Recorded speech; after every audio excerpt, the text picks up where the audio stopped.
आज हमारा टॉपिक है नॉन कॉपरेशन खिलाफत मूवमेंट। खिलाफत मूवमेंट पहले पढ़ेंगे हम। नॉन कॉपरेशन इससे जुड़ा हुआ मूवमेंट है। खिलाफत का मतलब है कि 1918 में जो फर्स्ट वर्ल्ड वॉर समाप्त हुआ उसमें दो पावर थी, एक तो सेंट्रल पावर थी, एक थे एलाइड पावर्स।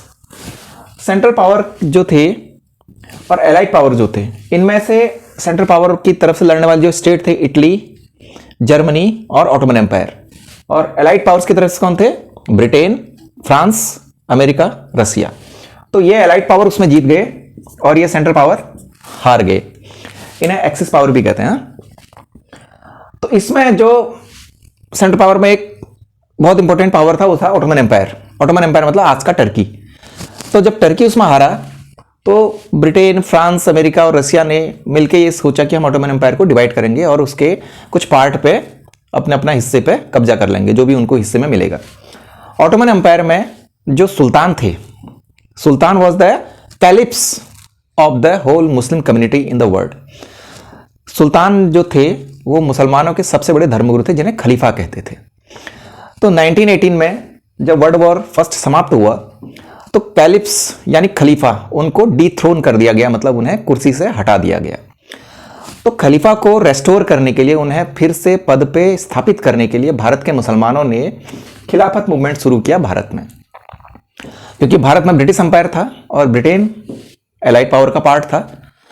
तो भारत के मुसलमानों ने जब ब्रिटिश के अगेंस्ट में खिलाफत मूवमेंट लॉन्च करने की कोशिश की तो यहां पर गांधी जी को एक बहुत बड़ा अवसर दिखा।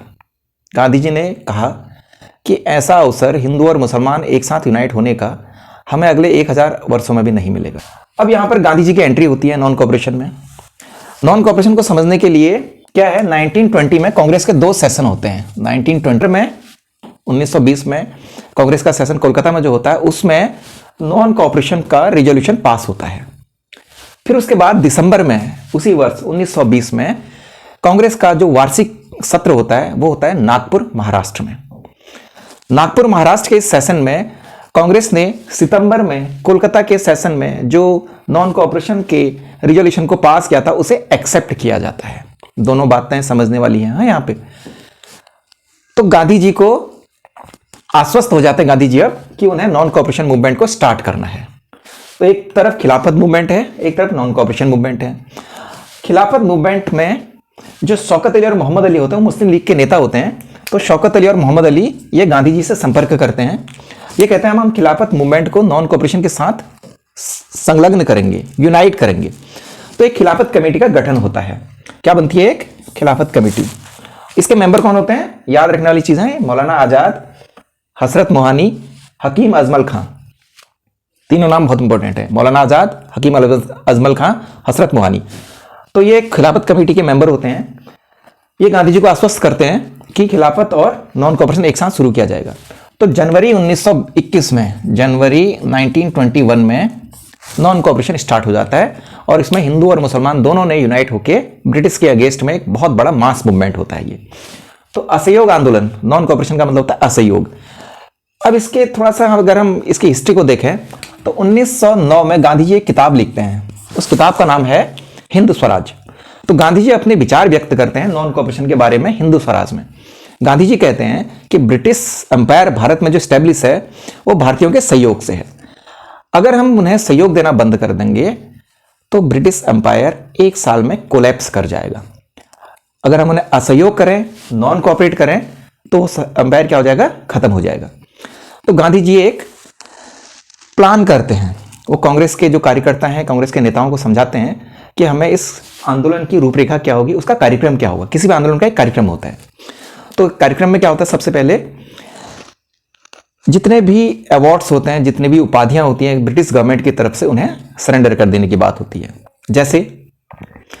जैसे कैसरे हिंद, नाइटहुड, खान बहादुर खान साहब, राय बहादुर राय साहब, जो ब्रिटिश लोग उस वक्त के भारत के जाने माने लोगों को अवार्ड देती थी।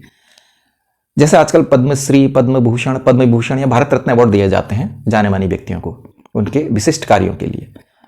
तो सबसे पहले अवार्ड सरेंडर हो गया। फिर गांधी जी ने कहा कि जितने भी गवर्नमेंट ऑर्गेनाइजेशंस हैं, जैसे police, army, railway, government run courts, government run schools, colleges, वहां से सबको छोड़ देना चाहिए। तो छात्रों ने कॉलेज छोड़ दिए, वकीलों ने कोर्ट में जाके प्रैक्टिस करना छोड़ दिया, रेलवे की हड़ताल होनी शुरू हो गई।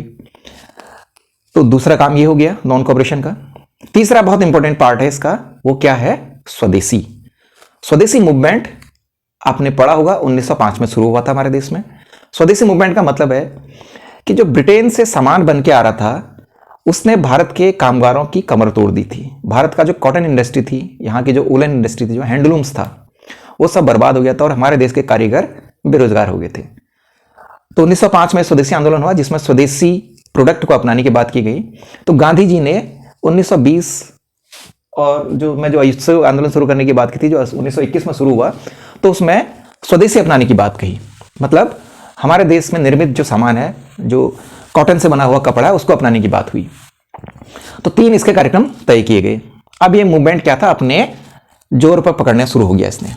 ठीक है, इसमें क्या हो गया, लोगों ने स्वदेशी अपनाना शुरू किया, कॉटन के कपड़े पहनने शुरू किए, फिर बच्चों ने स्कूल जाना छोड़ दिया, वकीलों ने कोर्ट में प्रैक्टिस करनी छोड़ दी, सबर कर दिए। तो ये सारा चल रहा था। तो अब इस मूवमेंट के बारे में क्या होता है कि कई सारे लोग, इसमें क्या हुआ कि शराब की दुकानों के आगे धरने दिए गए। ठीक है, अब मूवमेंट क्या होता है, मूवमेंट का एक फ्लो होता है, एक समय होता है उसका। तो 1921 से शुरू हुआ ये कार्यक्रम 1922 तक, 1921 से शुरू होकर 1922 तक ये चलता था। फिर मूवमेंट धीरे धीरे धीरे ग्रेजुअली क्या हो गया, वो वीक पड़ने लग गया, क्योंकि जो लोग थे उन्होंने जॉब अपनी शुरू कर दी फिर से करना, छात्रों ने स्कूल जाना शुरू कर दिया, वकीलों ने कोर्ट जाना शुरू कर दिया। अब मूवमेंट वीक हो रहा था। तो यहां पर एक बहुत बड़ी घटना हो जाती है, चौरी चौरा इंसिडेंट कहते हैं उसको। चौरी चौरा एक जगह है गोरखपुर में। तो वहां पे क्या होता है कि कुछ लोग वहां एक पुलिस थाने में आग लगा देते हैं, जिसमें 25 पुलिस कर्मियों की मौत हो जाती है उसी वक्त।